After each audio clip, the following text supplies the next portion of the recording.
I would like to dedicate this audio presentation to James Goodrich, who died in the early phase of the COVID pandemic in 2020.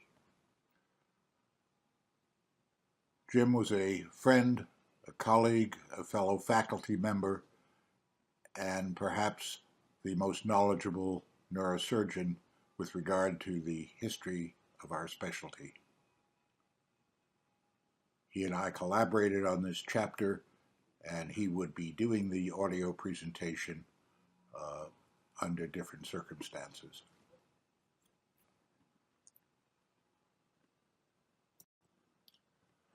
I've called this segment Neurosurgery Before Neurosurgery within the framework of a 350-year period from 1517 to 1867. I have selected this and the material to illustrate this period because I believe this is the time when the change from classical writers such as Hippocrates and Galen turned to more early modern surgeons who began to recognize the importance of the neurological examination in determining surgical intervention.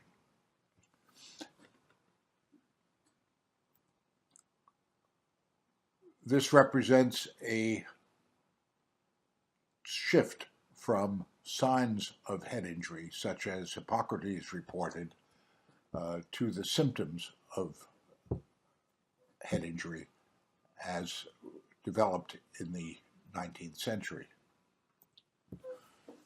The earliest indications of entry into the skull are these examples of trephinations. We have no idea what these were done for, perhaps for medical reasons, but also possibly for religious or ritual activities.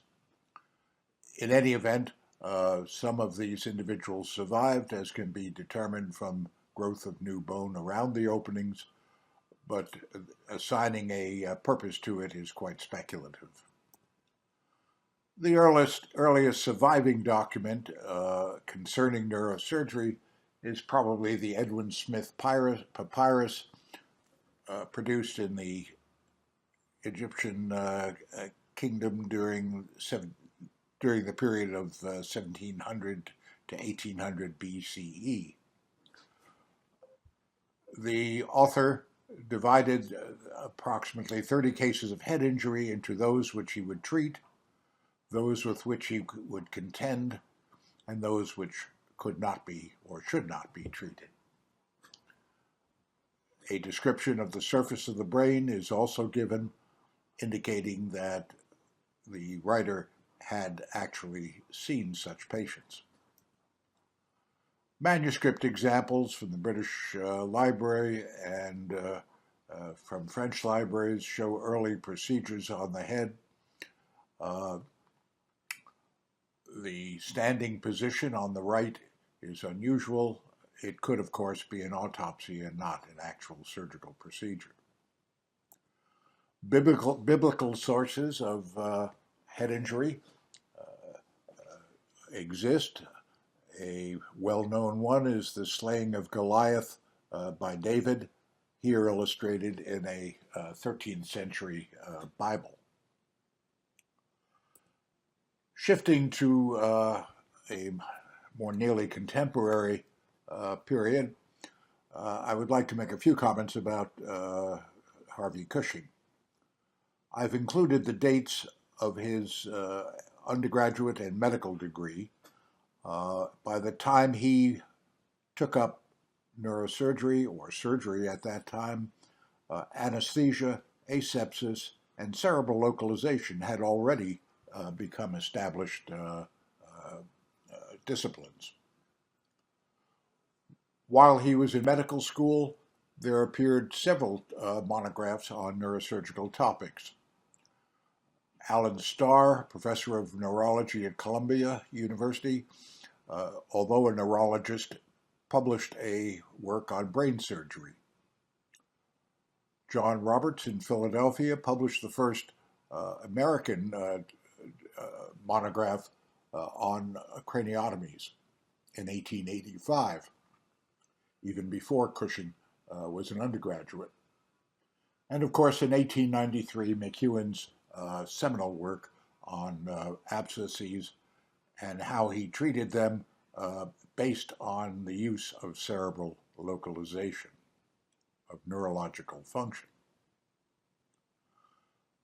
In Germany, as early as 1854, a large atlas of neurosurgical procedures was published by Victor von Braun, and Paul Brocat's son, August, published a manual with many illustrations of surgical procedures, including methods of localizing the underlying brain from skull landmarks. An interesting figure of the 19th century in neurosurgery is Antoine Chipot. Although not as widely known as some of the others, he published separate monographs on brain surgery and spinal cord surgery. Here is an example of his exposure of the dural tube in the spine. Of note is that he established the first journal devoted to neurological surgery. The issues often included sections on the history of the specialty and of surgery in general. Just before Cushing moved from Hopkins to Boston, a large two-volume atlas by Fedor Krause was published, showing many different neurosurgical exposures, both in the cranium and in the posterior fossa. Turning backwards, I would like to present some of the material that has interested me over the years as a collector of early neurosurgical material, as well as a contemporary neurosurgeon. Illustrated here is a manuscript from the 15th century dealing with the location of the soul and not so much neurological function. Nevertheless, this often repeated illustration showing the separate spaces of the ventricle with various functions assigned to them. The first printed appearance of this was in another non-medical work by Albertus Magnus.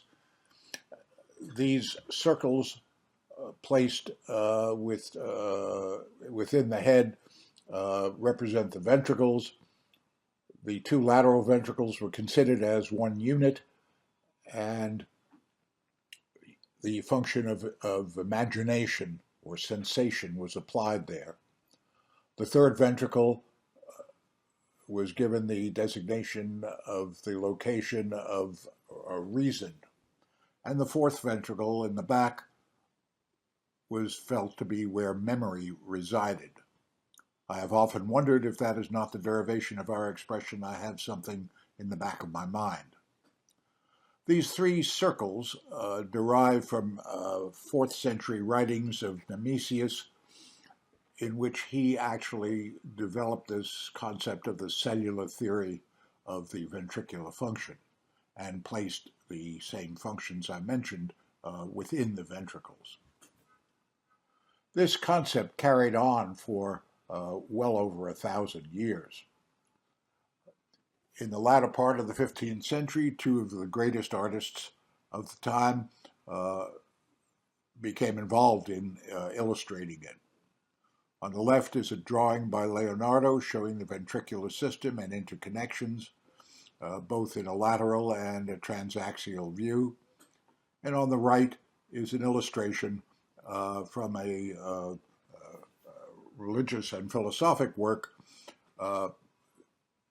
nevertheless it's by Dürer, and shows the ventricles superimposed on a portrait of his friend Willibald Pirkheimer.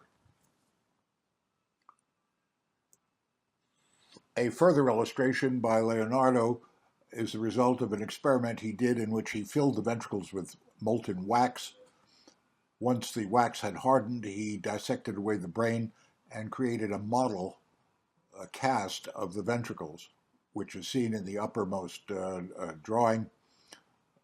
This clearly shows the lateral ventricles communicating with the third ventricle, the aqueduct, and the fourth ventricle. Leonardo's works were not published till the 18th century and really did not play a role in the transmission of our understanding of brain anatomy or function. A later version of the Albertus Magnus is seen on the right, and although the ventricular system is unchanged, the style of the portrait has now moved into Renaissance artistry. An early anatomy work by Magnus Hund, published in Leipzig, is the first to show interactions between the brain and the other organ systems of the body. The illustration on the left showing, again, the ventricles also indicates the special senses and the cranial nerves attributed to them. At the very top, one can make out the sutures of the skull. So although it's a crude illustration, there's a considerable amount of information in it. The illustration on the right is by the first general encyclopedia that included a section on anatomy. The great anatomist of the 16th century, Andreas Vesalius, commented that this was a work he used while as a student in Louvain. The first book published or printed to be solely devoted to the anatomy of the brain is by Dreander. The illustrations show a facsimile of the cortical surface, not with any specific pattern, but certainly the idea of sulci and gyri is well seen. The familiar drawing of the ventricles, the cranial nerve functions going to the special senses, and a transaxial view showing the slits of the ventricle and the demarcation of the gray and white matter represent perhaps an artistic but not a functional advance.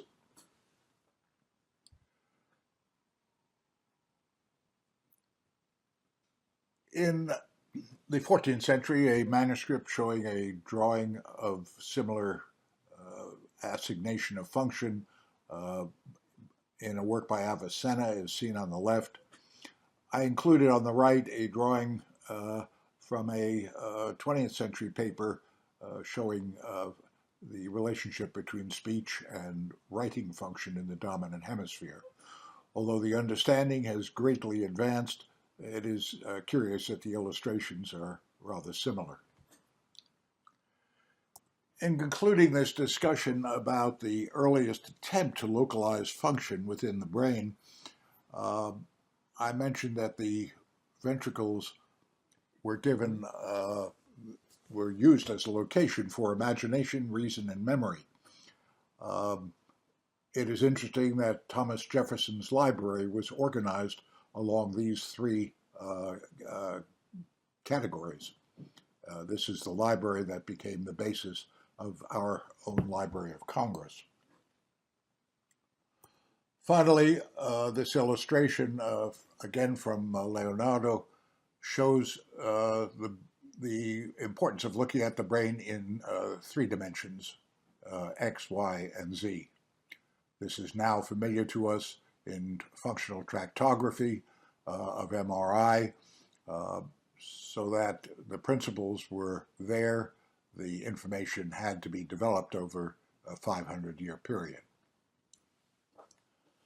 Turning now to the specific period that I would like to focus on, 1517 is important in the world of non-surgery because it was the year that Luther began the Reformation and posted his 95 Theses on the cathedral door in Wittenberg. The same year, Gersdorff published the first printed book to illustrate surgical procedures. I will show more of this in a moment. The concluding year, 1867, 350 years later, was the year that Lister introduced antisepsis into surgery, and it was the year that Sir Jonathan Hutchinson defined the significance of a third nerve palsy in someone with a blood clot in the head.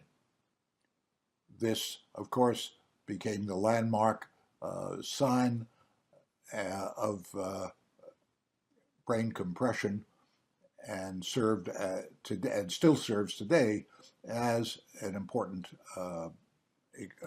neurological finding on which we base our surgery. This is Luther and a printed version of his 95 Theses, and this is the title page on the left of the Gersdorff work on surgery. Illustrated are multiple wound illustrations, such as the one on the right, the first illustration of an amputation, a field surgeon dealing with a wounded soldier. Some of the important figures that I will touch upon in the 16th century are listed here. Returning again to the title page of Gersdorff, here on the left is the 1517 edition, and the second edition a few years later on the right, printed in red and black, but this time illustrating a surgeon dealing with a head wound in the field of battle. Within this work are two very important and significant woodcuts. The illustration on the right is striking for its portraiture nature. This is a specific patient. This is not a sketch of an artist who hadn't seen someone. Nevertheless, the text simply talks about the instrument itself devised to try to elevate the depressed fracture. There is no comment in the text by either the artist or the surgeon of the neurological findings that he illustrated. We clearly see a right-sided third nerve palsy with the eye abducted and a contralateral motor weakness on the left side, causing the face to be drawn over toward the right. This, of course, is the classical findings of a herniation of the temporal lobe compressing the third nerve. We understand the importance of this, but it took the next 350 years before it was pointed out to the medical community that this could be used as a diagnostic sign. The illustrations were copied over many, many years. Here's the first English work on surgery, again copied from the Gersdorff somewhat crudely, but again, no mention of the neurological findings in the woodcut.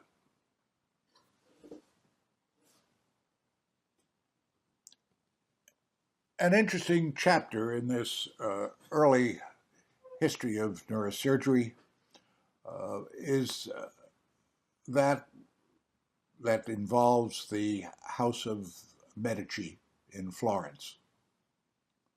The Medicis ruled on and off for 150 years in Florence, and some of them played an important role in the early development of neuroanatomy and neurosurgery.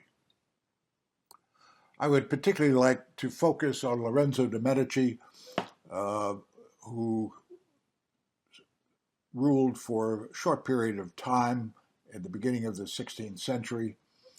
He died at an early age, but accomplished quite a bit that has given him a place in history. He was painted by Raphael. His tomb was designed by Michelangelo. His daughter, whom we will meet again later on, was Catherine de' Medici. Several authors dedicated major books to him, notably Machiavelli, The Prince, and Berengario da Carpi, the first early modern work on head injury. Here are portraits of Berengario da Carpi on the left and the portrait by Raphael of Lorenzo de' Medici. Lorenzo was injured in a battle and sustained a fracture of the skull in the occipital area. One of his surgeons was Berengario da Carpi. He did not die from this and recovered. The bones of Lorenzo were placed in a tomb designed by Michelangelo. The skull illustrated on the left is a plaster cast that was obtained in the 19th century when the body was exhumed briefly and a cast of this made. Berengario dedicated his work on skull fractures to Lorenzo. On the left, the first edition of 1518 once again shows the cellular theory as a woodcut on the title page. The second edition, which in this case was actually a book that belonged to Harvey Cushing, illustrates a multiple head injury figure that we have met before. Within the book are some tools familiar to those who practiced neurosurgery before, power tools, the Hudson brace, and a variety of perforators and burrs designed to make a hole. Berengario also published a more general work on anatomy and an abbreviated version in which, in this 1523 edition, he included this illustration of the brain. It is significant because it is one of the earliest direct observations of the brain and gives a fairly accurate portrayal of the hemispheres and the ventricles, with the coron plexus within the ventricles. Anatomy took a great step forward with the work of Andreas Vesalius. He and the great French surgeon Ambroise Paré appeared together at the deathbed of Henry II of France. This, in 1559, is depicted showing his soon-to-be grieving widow, Catherine de' Medici, at his bedside. These are stylized portraits of Vesalius on the left and Paré on the right. There are two works. The Fabrica on the left by Vesalius established the scientific basis of anatomy. After 1,500 years of following classical writers, especially Galen, direct observation was introduced by Vesalius, and the importance of individuals doing dissections to learn anatomy was stressed by him. The title page on the right is the first work in the vernacular, that is in French and not in Latin, by Paré. It is on head injury and is as a result of his work in trying to save the monarch of France, Henry II. Of particular interest in this small work is the observation of Paré that the subdural hematoma that the king had probably arose from tearing of the bridging veins. Certainly a concept that has borne up over the many hundred years since then. Each of them published works with their portraits in it, shown here, and I would like to just briefly show the difference of the drawings and woodcuts in Vesalius compared to what I've shown you up to now. This illustration, the transaxial view of the hemispheres through the ventricles, cannot really be improved upon by a modern 21st century artist. The head of the caudate, the vessels, the choroid plexus, and the general shape of the ventricles is as good as it could be defined. Paré went on to publish other surgical works, including one showing the same device I showed you in the Gersthoff. He did not recognize the third nerve, nor did any of the other writers who repeated it. An interesting work appeared by the surgeon to Catherine de' Medici, here by Botallo. We are familiar with him from the duct of Botallo in the heart, but he published a work on gunshot wounds and how to deal with them. Of interest is the fact that all works prior to this showed a single trephination, a single hole in the head. Botallo gives illustrations showing the placement of burr holes and interconnecting them, thus to elevate a bone flap to get larger access to the brain when necessary.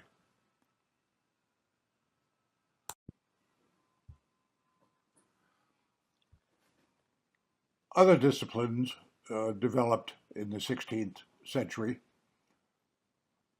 The first major book on ophthalmology is shown here, not because of the discussions of surgery of the eye, but because of this wonderful large illustration of the brain. This is a flap book. That is, the artist and author created woodcuts with flaps that were used to show the three-dimensional aspects of the brain. Two of the flaps have been lifted up here. There are two more here that show both the hemispheres and further structures beneath them. Certainly, the understanding of brain function required as a prerequisite a deep understanding of the anatomy of the brain.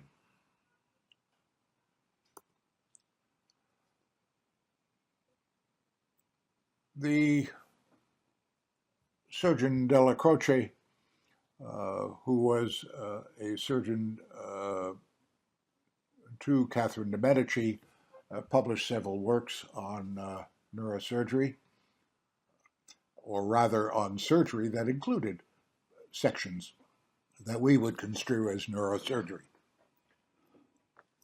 Here, once again, is our familiar corkscrew device to elevate a depressed fracture. But most importantly, this surgeon depicted genre scenes, that is, neurosurgeons or neurosurgical procedures being carried out in someone's home. Here we see a surgeon busily drilling away at a face-down patient while the family is in attendance. My favorite is this particular scene where we even have the Infectious Disease Committee working in the foreground. These genre scenes became more frequent.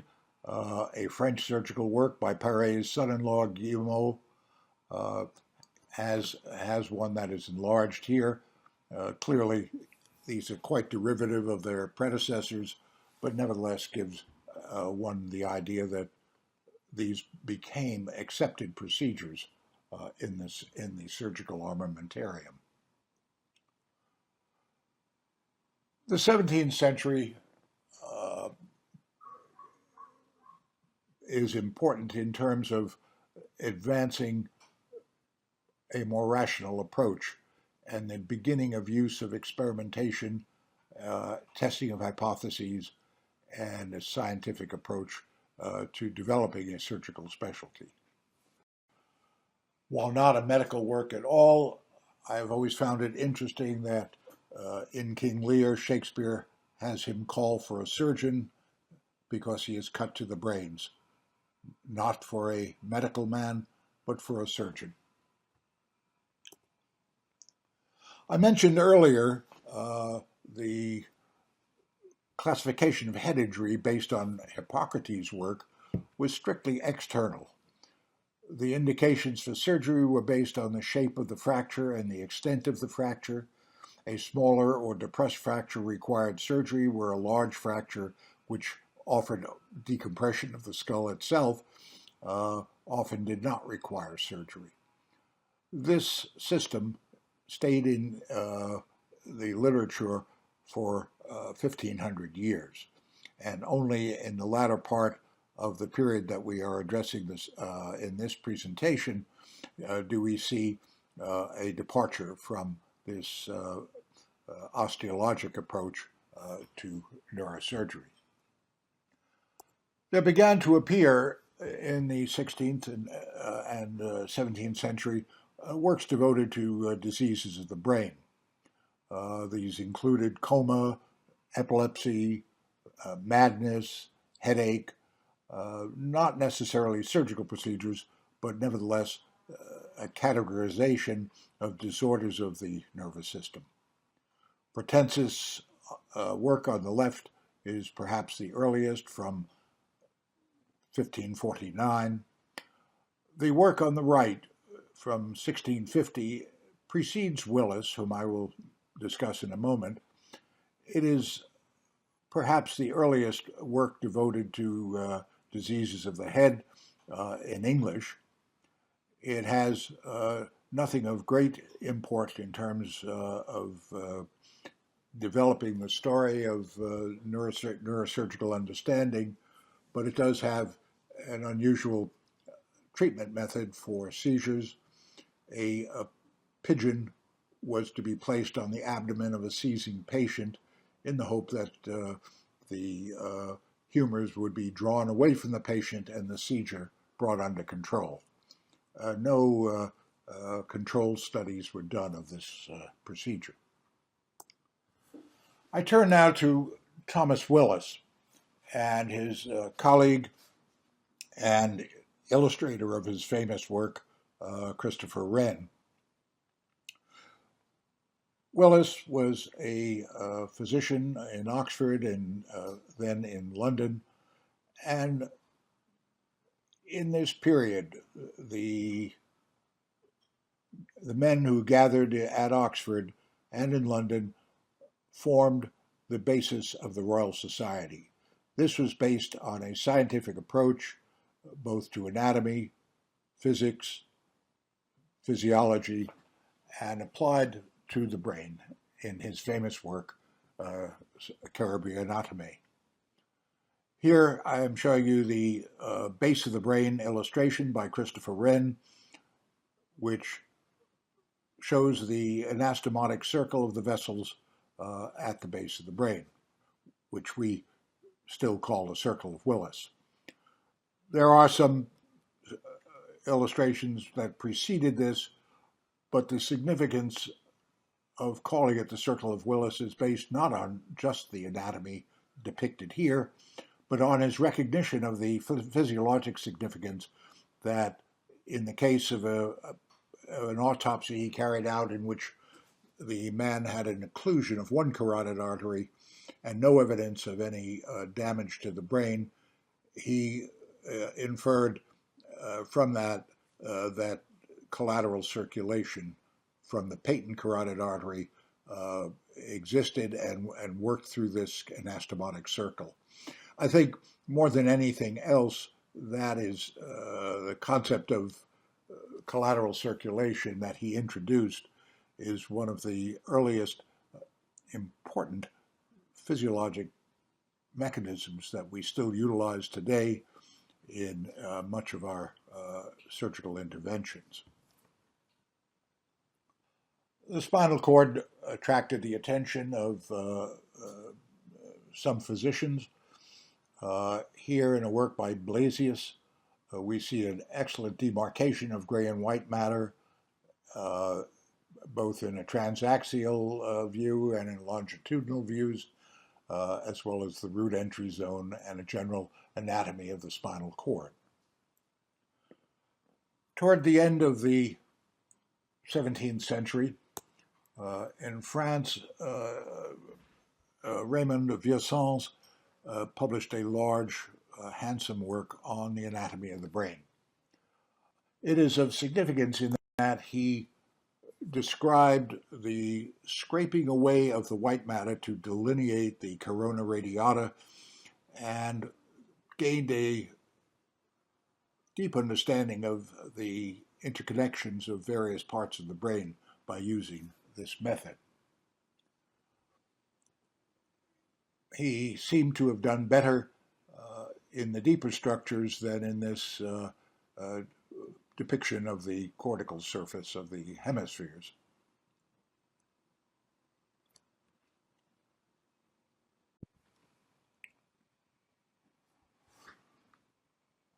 The optic nerves and chiasm had been described by Galen, but it was not till the latter part of the 17th and early 18th century that recognition of the crossing of fibers within the chiasm came into general understanding. An early work by Johannes Moyse, published in Amsterdam, shows the decussation and the intermingling of the fibers from each eye to give a single image. A colorful figure in the history of the anatomy of the eye is John Taylor, commonly known as Chevalier Taylor. He was a bit of a charlatan, traveled around Europe in a very elaborate carriage, and carried out surgical procedures such as couching cataracts. Nevertheless, this elegant man published a work on the anatomy of the brain, the anatomy of the eye, and in it included the first very clear illustration of the crossing of the fibers from each eye at the chiasm. Further details of the innervation of the muscles of the eye were carried out by a French surgeon at the latter part of the 17th century named Drouin. Here, a very good example of how each of the cranial nerves innervated specific extraocular muscles.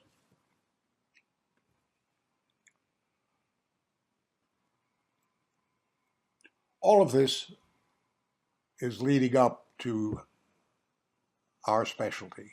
Nevertheless, I think it is important for us to have an understanding of where this came from, and that it did not just spring up in the latter part of the 19th century.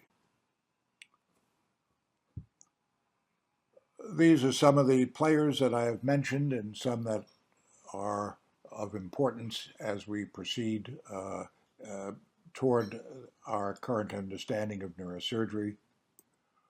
While not of neurosurgical interest, one should not lose sight of the fact that in 1628, Harvey published his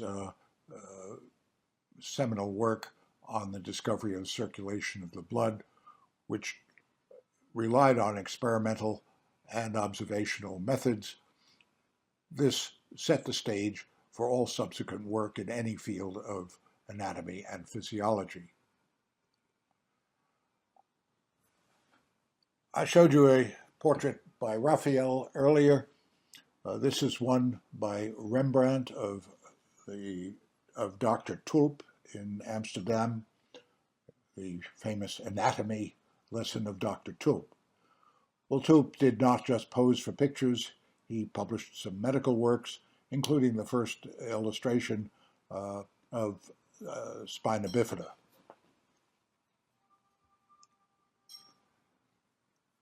Stroke and apoplexy were confused and mixed together.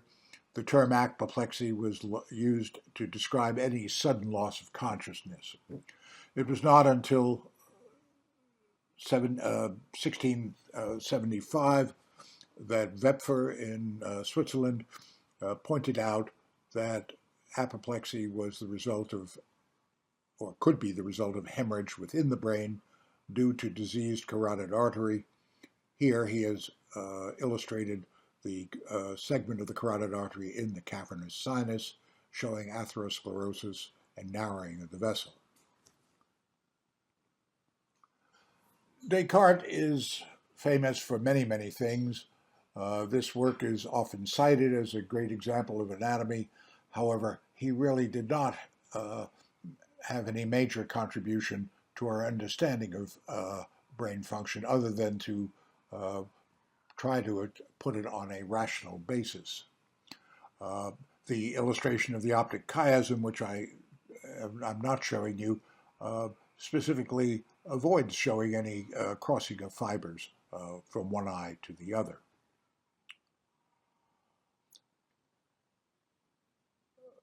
Another Dutch anatomist and surgeon, Peter Paw, used our famous corkscrew device to elevate a depressed fracture, but failed to make any comment about the findings or significance of the third nerve. Another step in developing the field of neurosurgery involves the formation of training. Now, certainly the apprentice, the surgical apprentice, goes back to time immemorial. Nevertheless, in a handbook for the surgeons of the Royal Navy, Waddell demonstrated a new device, the one-handed trephine, which he popularized, pointing out that the surgeon on a rolling ship could hold the patient's head in one hand and use the one-handed trephine to drill a hole when needed. In this text is this interesting but awkward phrase. The syntax is not altogether clear, but the meaning is, he pointed out that he would advise a young artist to make some experience first upon a calf's head or a sheep's head until he can well and easily take out a piece of bone. So shall he the more safely do it to a man without error when occasion is. The message is clear. One had to learn how to be a neurosurgeon. This is one of the earliest statements of that, and I think worthy of inclusion in this brief review of the history of neurosurgery. Another famous work on instrumentation features rather elaborate devices for elevating and cutting through the skull. This work by Skoltitus is often illustrated, but does not carry any significant advances in our understanding of neurosurgery and its development. In England, a similar work showing instruments and genre scenes was published by Brown. This is the first genre scene in England, in an English book, showing surgeons at work on someone's head. Once again, the single-handed trephine seems to have caught on. Another naval surgeon, James Young, is depicted here with a book that has an interesting title, something we have not seen earlier. It is called Wounds of the Brain Proved Curable. I don't think that outcome studies were really carried out at this time. Nevertheless, Young makes a big point that his management of a young boy who was struck in the head by a fence and survived the injury through his care, was proud of the fact that this was a curable condition.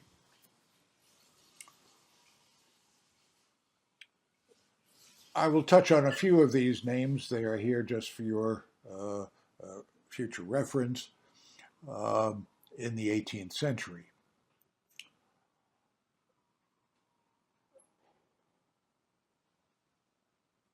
The work shown here includes a number of 17th century instruments that still can be seen in Leiden in the Boerhaave Museum. The work itself is a manual of surgery by Zollingen, which does not really add much to our understanding, but the instruments and the illustrations of them appear again in a German work that was translated into English in 1706. It is by Poorman, and I think it represents a very significant advance from Hippocratic and 16th century surgery toward our current understanding of the field. He describes a soldier that he was called to care for, who had been struck in the head with a sword and had a partially open wound. In the first 10 days, everything seemed very forward towards a safe and sudden cure. The pulsation of the dura mater was very regular, and the wound were quite closed. All the ill symptoms except headache vanished, yet on the 11th day the violent pulsation returned, and the patient again became senseless and speechless, upon which I concluded there was some matter, that is pus, gathering under the membrane which caused this relapse. Whereupon I made a new incision with good success, for it let out abundance of corruption, and in less than an hour's time all the ill symptoms vanished again. Well, I think a deterioration in neurologic status is something we all are quite attuned to. This is the first time I have been able to find it in the early literature of neurosurgery. I think the boldness of a surgeon to see a patient change his status and make a surgical decision is something that is a landmark observation. It was rare to open the dura, and yet Poorman clearly saw the need for it with good success. Well, how did we get to the point of being able to use a neurological examination to determine the need for drilling a hole in the head in the case of a head injury? In France, Jean-Louis Petit was one of the major surgical figures of the 18th century. His work was not published till 1784. Nevertheless, here's a manuscript of students' lecture notes in which he points out the difference between the immediate loss of consciousness with a head injury and the subsequent loss of consciousness, and attributes that to the development of a clot compressing the brain. Although his work was not published during his lifetime, his students picked up on this, and Ledrin published several works, illustrated them, and pointed out the importance of his observations. This is a translation from the French. The first symptoms which appear after a violent blow upon the head are the effects of the concussion of the brain, and do not proceed from a fracture of the skull, whereas those which do not appear till some hours or days after the accident are produced by the extravasation between the dura mater and the fractured cranium, or by an extravasation in the brain. Ledrin goes on to say, it may be proper to add here that in a very considerable fracture, the drowsiness proceeding from the extravasation upon the dura mater follows so close upon the first symptoms arising from the concussion that they are confounded together. Well, I think this is extremely important to find this in the literature. This is the lucid interval. This is the beginning of our neurological evaluation of patients who come into the hospital, and why we do neurochecks on them frequently, looking for this very change in level of consciousness. It is not a very modern thing, but something that derives from its origin from the 18th century. Ledrain's works were translated into English and other languages and uh, became widely recognized as a significant advance. The surgery itself was still not very sophisticated, and as shown in the illustrations of multiple holes and perhaps interconnecting some of them. Percival Pott, one of my surgical heroes, picked up on this, and because he was an eloquent writer and disseminator of surgical information, was instrumental in this concept of early trephination in head injuries being used on the continent, in England, and eventually in North America. We still remember Pott for Pott's puffy tumor, Pott's fracture, and Pott's disease. For our purposes today, his two editions of his work on head injury are what I would like to show you. Once again, the same illustration here with somewhat more elaborate instruments appears again. Pott almost got it right. His indications for trephining were, one, the immediate relief of the present symptoms arising from pressure of extravasated fluid. We wouldn't argue with that.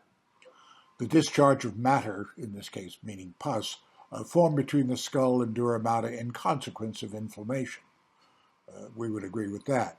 Where he went astray was that he recommended trephining all head injuries to prevent the development of these clots and the infection. Clearly long in advance of bacteriology and not really understanding the mechanisms of delayed collections, both sterile and infected. This came under great criticism and led to a moving away from the use of the trephin for a period of time. The neurosurgical literature of the latter part of the 18th century and early part of the 19th century is filled with arguments of whether to do any trephination, whether to operate at all, or simply observe the patient. One figure stands out, and that is Sir Charles Bell. He was a surgeon and anatomist, as well as an elegant illustrator of his own works. In his work on surgery, he mentions the following: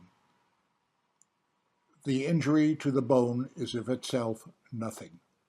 Therefore, all the threatening symptoms are derived from the brain and the constitution of the brain, as explaining these symptoms must be the first study of the surgeon.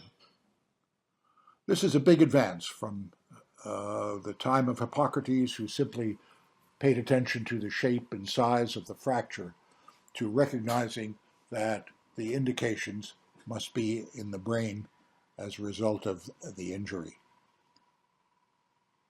Moving from bone to brain was important and required still further developments, but this is as clearly stated as can be done.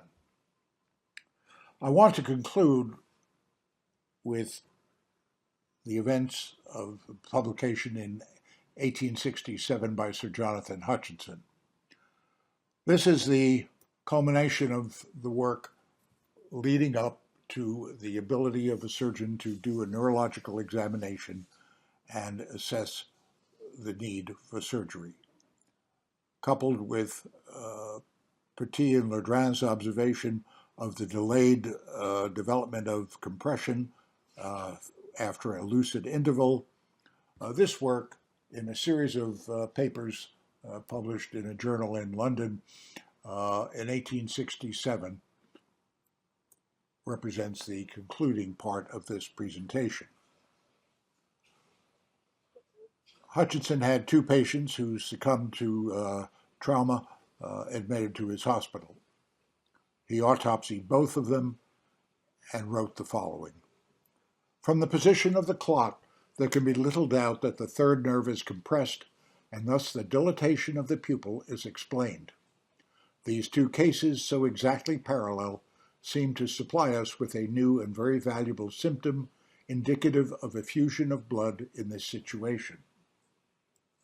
He goes on, nor can we boast of having learnt much which may aid us in the diagnosis of future cases, with the one exception of having discovered the meaning of the one dilated pupil. This point we will store up carefully for future use.